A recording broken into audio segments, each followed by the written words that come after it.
1. Okay. Is it going? Yep. Hey guys, how you doing? This is Darvell Stewart, and I'm with my friend Dane here. We both go to Grayson University.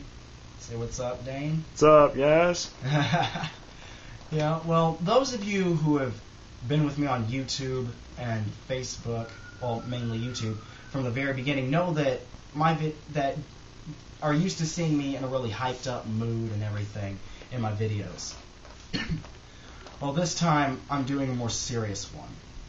It's a video that personally I'd rather not be making, but at the same time it's something I want to make. Many of you may know the story of the murder of Kelsey Smith, but for those of you who don't, I'm going to tell you about it. It was June 2nd of 2007. Ignore that. In June 2nd of 2007, in Overland Park, Kansas. That's a suburb of Kansas City on the Kansas side, for those of you who don't know. And 18-year-old Kelsey Smith had left her parents' house probably late afternoon, early evening of that day, and she went to a Target store. There she bought a gift for her boyfriend and some wrapping paper. She had intended to give that to him that night, and her boyfriend John had actually given her a promise ring, which he had intended to give to her that night. Kelsey, along with John and the rest of their graduating class, had graduated from Shawnee Mission West High School only about 2 weeks before.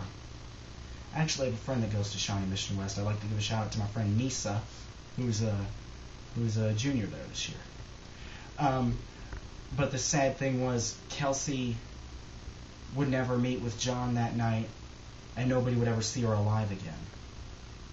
As she was leaving the Target, she had just put her stuff inside her car and was going around to the driver's side, and this guy came up behind her, forced her into her car, drove her car across the street to a Macy's parking lot, abandoned her car there, forced her into his truck, drove her across the state line to Longview Lake, that's located in, I believe, Lee Summit, Missouri.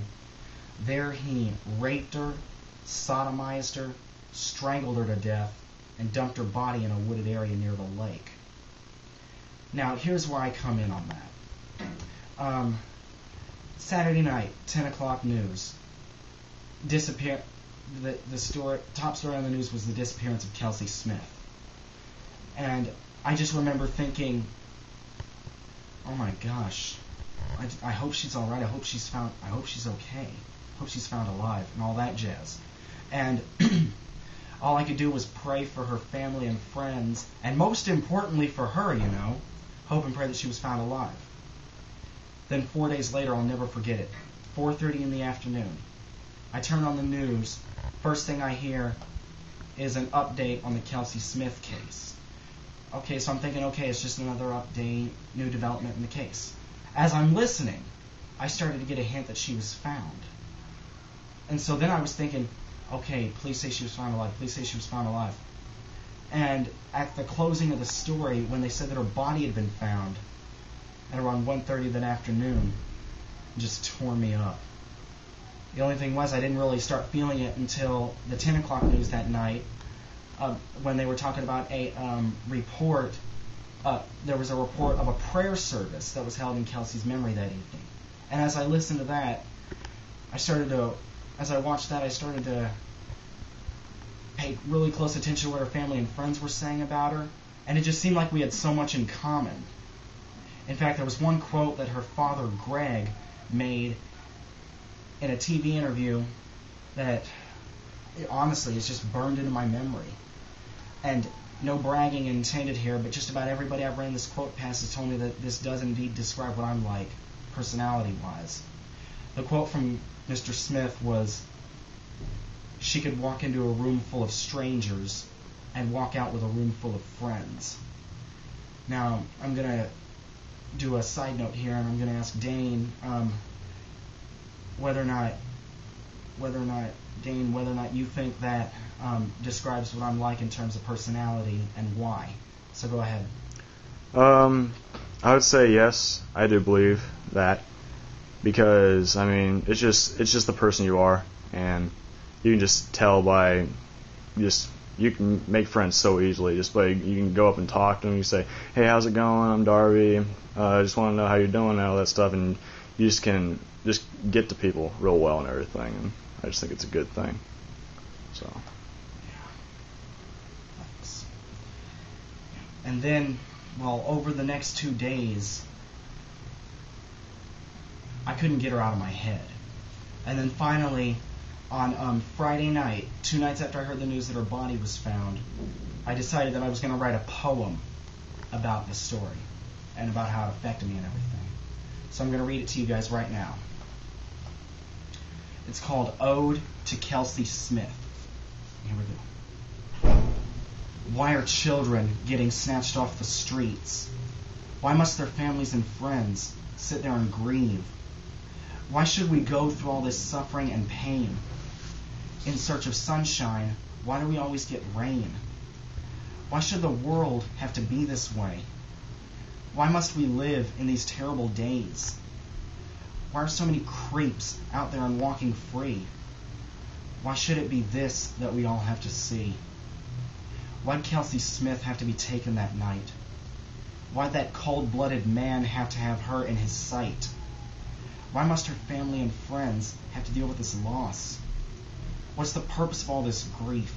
It doesn't have a cause, meaning like there's no reason for it. Why'd that killer have to take such a life? Such a sweet person went that terrible night. Why does her boyfriend have to go on alone? The life they would have had, he now has to have on his own. What would this young woman have grown up to be? Why was she taken from her friends and family? I didn't know this girl. I didn't know her at all. But I still feel like a part of me has taken a fall. It's sad whenever you lose someone like that. It's a sad thing, and that's a fact. Her story just stands out in my mind, even more than Virginia Tech or even Columbine. So many lives are being taken away. Why should it be like this, I feel I must say? Why does life have to be so unfair? Why must those who knew Kelsey live through such a nightmare? What would it have been like to have her as a friend? I guess I won't know until I get to heaven. Why did her life have to be cut so short? To this creep, killing must be a sport. Now to her friends and family. I can tell from what you've said she had a good personality. She may not be here in the body, but she's here in the soul. She'll always be with you, still young and whole. She loves you, and I know you love her too. She's in a better place, and we all know that's true. I can only imagine what you must be going through. Yet at the same time, I feel some pain too. She's shining down on all of us from up in the sky. Hearing this story makes me want to cry. Why can't we seem to live each day like it's our last? Why does this have to be a part of your past? Rest in peace, Kelsey. You'll be missed by us all. Even those who didn't know you still took a fall. I want all of you to know I'm praying for you. Kelsey was a great person, one I'm sad to say I never knew. My condolences, Darvell Tremaine Stewart.